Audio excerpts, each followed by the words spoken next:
Okay, welcome homeowners and future electricians. This is part 3 of the GFI segment. Welcome to the homeowners electrical professor. My name is Paul Spasti. I'm your host, of course.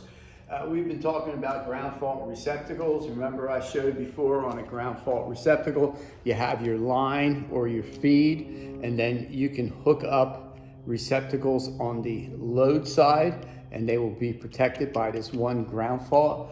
Now, when electricians would wire up these ground fault receptacles cost a lot more than just a plain receptacle. So what they would do is put one in the basement because it's required by the code. Same thing with the front of the house and the rear of the house.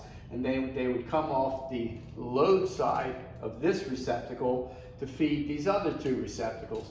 Now, it's allowed by code, so what happens is you plug something into the front of your house, you're outside working, and it trips the ground fault. Now what do you have to do? You have to go into the house and you have to change it over, or reset it, I'm sorry, like so. So you've decided you don't like having just the ground fault in the basement.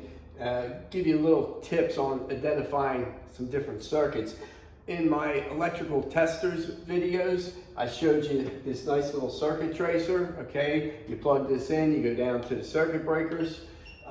If you don't want to spend the money on one of these, there's a couple of other tricks. What you can do is plug a tester in, and if you got somebody with you, 2 cell phones, somebody goes down, starts turning off breakers. Of course, you're going to randomly be selecting breakers. When I go over circuit breakers and panels later on, I can help you narrow down to which one would supply a 120 volt circuit like this. And back in the day, we didn't have a lot of this stuff, cell phones, when I started, all right?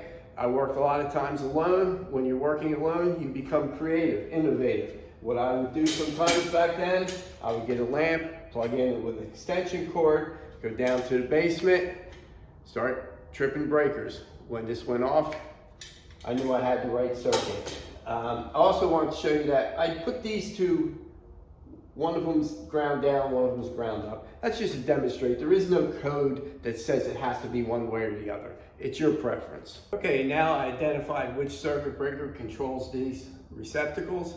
I turned that circuit breaker off, and now you're wondering, how can I tell these cables? Because remember, you can't see where these run. They're sheetrock.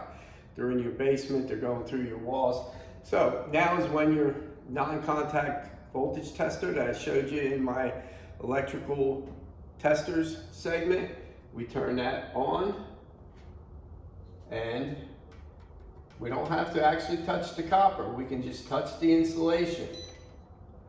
And when I get here, as you can see, I separated the black and the white in each cable. That is my hot coming in. As you can see, these here are all dead because they're downstream. And this works just about anywhere. So it'll work if you have a switch box and you want to know which ones to feed. If you have a 3-gang switch box, you open it up after turning off the circuit breaker. When we put wire nuts on things like this, electricians, we refer to that as safing it off. We're making sure we cannot get a shock, get electrocuted, because the copper is covered. The ground wire doesn't matter because it's a bare and it should never be conducting electricity anyway. Identified the circuit, turned the circuit breaker off, and then as you can see, I have my feed coming in, going over to this receptacle, over to that receptacle. Of course, that will all be behind sheetrock or wires running through your basement. So anyway, now I have 3 separate ground fault receptacles. So if I'm working outside, each one of these has their own hot feed. So when I plug it in, and if that receptacle trips, it does not affect those two. It only affects this one. Same thing when I'm out front, or Christmas lights might trip the ground fault receptacle. You never know, some water gets in there, okay? These two here did not trip.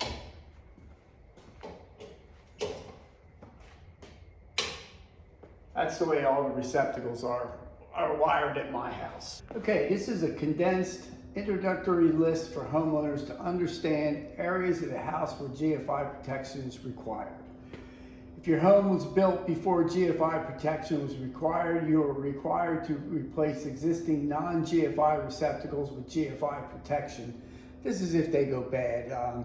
It's advisable that you do it, but if they go bad and you have to replace them, then you have to replace them. GFIs are required to be readily accessible. A GFI circuit breaker and electrical panel meets this requirement. GFI manufacturers recommend that GFIs be tested monthly. By that, what they mean is you push the test button and then you reset them. All right, I don't know if everybody does that or not. Ground fault circuit interruption protection per the 2020 NEC Article 210.8 if you're ever interested in getting that up close and personal with it. Receptacles requiring GFI protection with the date when it was first required. You see here bathrooms 75, garages 78, outdoors 71s. Ground fault's been around for a while, okay? In 1990, crawl spaces, basements, kitchens, within 6 feet of sinks, okay? Bathtubs and shower stalls within 6 feet, laundry areas, and dishwashers and disposals. Remember, I had that little representation up earlier. All right, so that's where GFIs are basically required as far as receptacles goes. There are some other things, like I talked about, the disposals and stuff, but this mainly covers receptacles.